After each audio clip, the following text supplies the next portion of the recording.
मैंने फिजिक्स का कुछ भी नहीं पढ़ा, मैथ्स हाथ भी नहीं लगाया है, केमिस्ट्री कुछ नहीं हुआ सर। ये जो तुम्हें लग रहा है ना कि तुम्हारा कुछ नहीं हुआ, तुम अकेले नहीं हो। कई सारे बच्चे सेम चीज से गुजर रहे हैं। प्रॉब्लम क्या है पता है? हमेशा ही सोचते हो इतना बड़ा सिलेबस है, होगा क्या मेरा, या मैं बहुत लेट हो गया हूं। तो बच्चों, आज का वीडियो आपके लिए बहुत काम का होगा। हेलो बच्चों, वेलकम टू गणित अंक। आज जो टॉपिक पे मैं बात करने वाला हूं, मुझे 2-3 फोन कॉल्स आज ही आ गए और बच्चे यही कह रहे हैं कि सर मैंने फिजिक्स का कुछ भी नहीं पढ़ा, कहाँ से शुरू करूँ, कैसे स्टार्ट होना चाहिए। सर मैं नीट प्रिपेयर कर रहा था, अभी तक मैथ्स हाथ भी नहीं लगाया है, क्या करूँ। अगर आप भी उनमें से एक हो कि सर मैंने फिजिक्स कुछ नहीं पढ़ा, या केमिस्ट्री का कुछ नहीं हुआ, या मैथ्स में अभी शुरू ही करने वाला हूँ, तो बच्चों आज का वीडियो आपके लिए बहुत काम का होगा। मैं आपको बताने जाऊंगा कि आज आप कैसे कुछ भी नहीं से कौन से वो स्टार्टिंग के चैप्टर्स होंगे, कौन से वो पहले चैप्टर्स होंगे जो आपको करना चाहिए और अपना कॉन्फिडेंस बढ़ाना चाहिए। तो वीडियो बहुत इंपॉर्टेंट है, आखिर तक जरूर देखिएगा। सबसे पहले बच्चों, तुम अकेले नहीं हो। कई सारे बच्चे पिछले 14-15 साल से यही देखता हूं, सुनता हूं।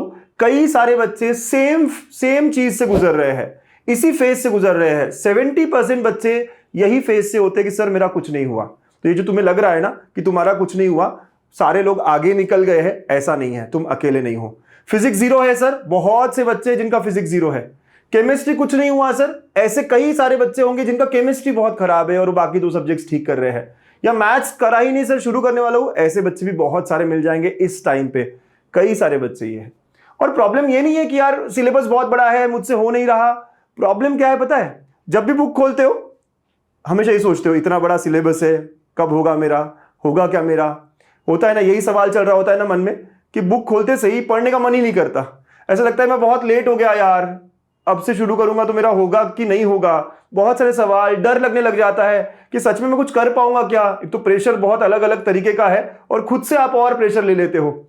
या मैं बहुत लेट हो गया हूं, मुझसे स्टार्ट ही नहीं होगा, है ना। ये ओवर थिंकिंग जो है ना कि मैं कर भी पाऊंगा क्या, मुझसे न्यूमेरिकल सॉल्व भी होंगे क्या, मुझे तो फॉर्मूले याद है लेकिन लगाना आएगा भी क्या, अगर आता भी है तो एग्जाम में मैं इसको आंसर कर पाऊंगा क्या। अलग लेवल की ओवर थिंकिंग आप करते हो, है ना। तो ये सारे प्रॉब्लम्स है। प्रॉब्लम ये नहीं है कि सिलेबस बहुत बड़ा है, ये है वो है। प्रॉब्लम आपकी ओवर थिंकिंग है, प्रॉब्लम आपका माइंडसेट है। तो बच्चों मैं आपको कह दूं, इतने सारे बच्चों को मैंने देखा है ना कि जो अभी शुरू करते हैं, दिसंबर के एंड से शुरू करते हैं, आखिरी 2-3 महीने में शुरू करते हैं और मचाते हैं। तो यार ये गुड न्यूज है आपके लिए कि आप लेट नहीं हुए हो। अगर अभी भी शुरू किया तो पॉसिबल है, अभी भी अच्छे से पढ़ाई करोगे। शुरुआत करना इंपॉर्टेंट होता है। पता है सबसे डिफिकल्ट स्टेप क्या होती है? स्टार्ट करना, है ना। हम लोग बहुत बार फिजिक्स आता नहीं, फिजिक्स आता नहीं, फिजिक्स आता नहीं, मैथ्स आता नहीं, मैथ्स यही करते रहते। ऐसे नहीं कि कौन सा कोई एक चैप्टर ले लिया और निकाल लिया, फिर अगला चैप्टर लिया और निकाल लिया। ये माइंडसेट ही नहीं है, बस आता नहीं है, होगा नहीं, डिफिकल्ट है, यही तो प्रॉब्लम यहां पर है ना। तो यार आप कर सकते हो, अभी से शुरू करके भी मचा सकते हो। This is really good news for you all. Video में आगे बढ़ने से पहले एक इंपॉर्टेंट बात, हम सब जानते हैं एमएसटी सीटी में स्कोर करने के लिए सिर्फ पढ़ाई काफी नहीं है, सही स्ट्रैटेजी और प्रैक्टिस ज्यादा जरूरी होती है। और यही स्टूडेंट्स गलती करते हैं, वो पढ़ते हैं पर टेस्ट नहीं देते। इसलिए मैं आपको रिकमेंड करूंगा गणित अंक का अल्फा 5.0। ये सिर्फ टेस्ट सीरीज नहीं, आपका कंप्लीट रिवीजन पार्टनर होगा। इसमें आपको मिलते हैं full syllabus test, part test, chapter wise test, और इतना ही नहीं, चैप्टर के अंदर कौन से सब टॉपिक्स है, प्रायोरिटी वाइज सब टॉपिक टेस्ट भी मिलेंगे, लाइव टेस्ट होगी, और सबसे बेस्ट चीज डिटेल्ड वीडियो सॉल्यूशंस। अगर आप गलती करते हो तो यहाँ वहां जाकर सॉल्यूशंस देखना नहीं है, वीडियो सॉल्यूशंस देखना है और कांसेप्ट को समझना है। बच्चों कई सारे बच्चों ने टॉप किया है इस टेस्ट सीरीज के थ्रू, आप टॉपर्स यहाँ देख सकते हो। अगर आप भी स्कोर को इंप्रूव करना चाहते हो, एमएसटी सीटी में टॉप करना चाहते हो, तो अल्फा 5.0 बेस्ट इन्वेस्टमेंट है। लिंक डिस्क्रिप्शन में दे दिया है, आप चेक कर सकते हो अभी। चलिए अब आगे बढ़ते हैं अपने टॉपिक पे। तो स्टार्ट कहां से करूं सर? तो अब मैं बताने जा रहा हूं आपको स्टार्ट। आपको इजी 5 चैप्टर्स कौन से होंगे वो फिजिक्स में, आप पहले 5 चैप्टर्स, ताकि अब अभी आप 0 हो, 0 से 10 तक कैसे जाएंगे, स्टेप बाय स्टेप जाते हैं ना। मैं ये नहीं कह रहा कि मैं आज की वीडियो में आपको बता दूंगा कि आप 99 कैसे जाओगे, बहुत ज्यादा कैसे लाओगे। मैं कह रहा हूं आपने शुरू नहीं किया, आपको 10 तक मैं कैसे पहुंचाऊंगा। 10 क्वेश्चंस आपसे सॉल्व होंगे, ऐसा कैसे हो सकता है, वो भी सॉल्व होंगे कह रहा हूं, तुक्के नहीं। तुक्के से जो मार्क्स मिलेंगे वो अलग है। तो वो कौन से चैप्टर है? तो you have to start with the easiest chapter, scoring chapter. और वो कौन से है? फिजिक्स में अगर आप मेरी बात सुनोगे तो यार आप शायद वहां तक पहुंचे ही नहीं होंगे, लेकिन मॉडर्न फिजिक्स वाला जो पार्ट है अगर आपने नहीं किया अभी तक तो अभी भी कर कर आप यहां पर मार्क्स स्कोर कर सकते हो।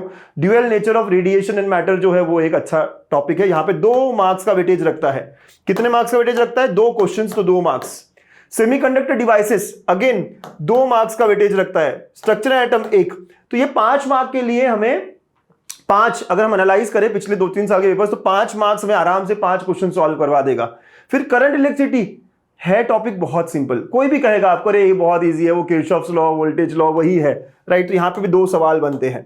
एंड 5th चैप्टर थोड़ा डिफिकल्ट है, लेकिन क्योंकि पहला चैप्टर है, आपने कई बार ट्राई किया होगा, कई मौके मिले होंगे, तो रोटेशनल डायनामिक्स आप ले सकते हो। रोटेशनल डायनामिक्स 3 क्वेश्चन यहां से बन जाएंगे और ये आपका वो चैप्टर हो सकता है। अगर आपको लगे नहीं सर ये डिफिकल्ट है तो आप केटीजी भी ले सकते हो। केटीजी भी एक आसान चैप्टर है, बड़ा सा चैप्टर है लेकिन आसान चैप्टर है, तो you can choose any of them. क्योंकि रोटेशनल डायनामिक्स इसलिए कह रहा हूं कि पहला है, कई बार आपने ट्राई किया होता है, तो ऐसा करने से आपके 10 क्वेश्चंस, पहले 10 क्वेश्चंस, तो जो बच्चे अब कह रहे हैं ना कि फिजिक्स अभी तक हाथ नहीं लगाया, आपको अगले 10 दिन देने हैं और ये 10 से 15 दिन देने हैं और ये 10 क्वेश्चन की तरफ जाना है। बूंद बूंद से गढ़ बनता है, बोलते हैं ना, बूंद बूंद से समुद्र बनता है वाली बात है। तो आपको बूंद बूंद इकट्ठा करनी है। 10 मार्क्स ईमानदारी से आ गए और 10 इधर उधर से आ गए, आपको पता है 20 मार्क पे आप 90-85 परसेंटाइल के ऊपर जाते हो फिजिक्स में। तो यही आपको पहले करना होगा, ठीक है? तो ये वो 5 चैप्टर्स होंगे जो आप पकड़ लेंगे। इसकी पीडीएफ चाहिए, मैं आपको मेरे व्हाट्सएप चैनल पे शेयर कर दूंगा, लिंक फर्स्ट कमेंट में है। इसके अलावा बच्चों अगर ये पढ़ना हो आपको सिस्टमैटिकली, तो सिग्मा बैच भी आपके लिए है, आप देख सकते हैं, ठीक है? केमिस्ट्री में वो 5 चैप्टर्स कौन से होंगे जो आपकी कॉन्फिडेंस बिल्ड करेंगे? सॉलिड स्टेट आसान चैप्टर है, पहला चैप्टर है, राइट? तो अगेन 2 क्वेश्चंस यहां पे बन जाते हैं। सॉल्यूशंस थोड़ा सा डिफिकल्ट है, थोड़ा सा 11th लगता है, लेकिन क्योंकि ये पहले चैप्टर्स होते हैं, बहुत बच्चे इसको ट्राई करते हैं, तो अगेन 2 से 3 क्वेश्चंस यहां बन जाते हैं। केमिकल काइनेटिक्स सच में बहुत आसान है, बहुत वेटेज भी रखता है, पता है इसका वेटेज 3 से 4 क्वेश्चंस का है। तो ये 3 चैप्टर आपको फिजिकल केमिस्ट्री के करने ही चाहिए। बाकी चैप्टर्स डिफिकल्ट है, बड़े हैं, छोड़ रहा हूं, ठीक है, ये 3 चैप्टर्स करने ही करने हैं। इसके अलावा 2 बहुत छोटे छोटे चैप्टर्स, शायद आप वहां तक पहुंचे ही नहीं हो, intro to polymer chemistry, right? Again 1 से 2 क्वेश्चन यहां बनते हैं, ठीक है? और ग्रीन केमिस्ट्री यहां 1 क्वेश्चन बनता है। तो ऐसे करके ये भी आपको पहले 10 क्वेश्चन 10 मार्क्स के लिए बन जाते हैं। तो अगर आपने केमिस्ट्री बिल्कुल स्टार्ट नहीं करी है, सर ऑर्गेनिक बहुत डिफिकल्ट है, ये है वो है, आप ये सब करो। ऑर्गेनिक करना हो तो थोड़ा क्लास 11 का हाइड्रोकार्बन्स नॉमेनक्लेचर करना होगा, फिर आपको ऑर्गेनिक भी आसान लगने लग जाएगी। लेकिन ये 5 चैप्टर्स, तो जो लोग 0 पर है वो कैसे 10 तक जाएंगे? अकॉर्डिंगली अगर हम मैथ्स की बात करें तो मैथ्स में 5 चैप्टर्स कौन से हैं सर? सब जानते हैं, लॉजिक बहुत ईजी है, 2 क्वेश्चन आते हैं। मैट्रिसेस 1 से 2 क्वेश्चन आते हैं। प्रोबेबिलिटी डिस्ट्रीब्यूशन पार्ट 2 में 2 क्वेश्चन, बाइनरी डिस्ट्रीब्यूशन 1 सवाल। इसके अलावा अब मैं बहुत सारे चैप्टर्स कह सकता हूं जो आसान है, जैसे कि लीनियर प्रोग्रामिंग हो गया, पेयर ऑफ स्ट्रेट लाइंस हो गया। लेकिन मैं आपको एक और नाम देने जा रहा हूं जो सच में आसान है और वेटेज भी बहुत है, स्कोरिंग भी बहुत है, वो है वेक्टर्स। बात मानो बच्चों, बहुत सिंपल है, बहुत बढ़िया टॉपिक है। और पता है वेटेज कितना है? 5 से 6 क्वेश्चंस का। आप वेक्टर्स को भी बिना कोई बेसिक के सिर्फ शुरू करके भी अच्छे से 5-6 क्वेश्चंस अटेम्प्ट कर सकते हो, राइट? तो ये हमारा अगर देखोगे तो अगेन 10 से 12 सवाल यहां बन जाएंगे। तो जिन बच्चों का कुछ भी नहीं हुआ है, ये 5-6 चैप्टर्स हो सकते हैं। अगेन मैं कहूंगा कि अगर आपको लगता है सिस्टमैटिकली पढ़ना है तो आप मेरे साथ सिग्मा में ज्वाइन हो सकते हो, पढ़ सकते हो, बहुत टू द पॉइंट सारे सवाल लिए हैं। लेकिन शुरू करो, शुरू करना इज द इंपॉर्टेंट स्टेप, है ना? तो ऐसा मत समझो कि पूरा सिलेबस कल हो जाएगा, मेरा होगा क्या, कैसे करूंगा। स्टार्ट मैं करूंगा, starting is the first step.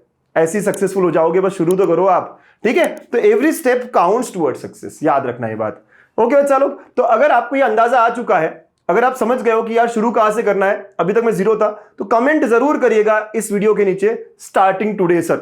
अगर आपका 0 है फिजिक्स या केमिस्ट्री या मैथ्स और पता चल गया है कौन से 5 चैप्टर्स करने, चैलेंज लो, ये 5 चैप्टर्स करूंगा अगले 15 दिन में, और लिख दो नीचे, है ना? क्या लिखोगे? Starting today sir. All the best. Ganitank Ankush sir हमेशा आपके साथ होंगे। Bye, take care. सर बताएंगे शॉर्टकट की ट्रिक, हर कुछ स्टेप पे लगेगा करेक्ट टिक। स्कोर बढ़ाना है तो सुन मेरी बात, अल्फा 5.0 है तेरे साथ, बहाने बनाना बंद कर।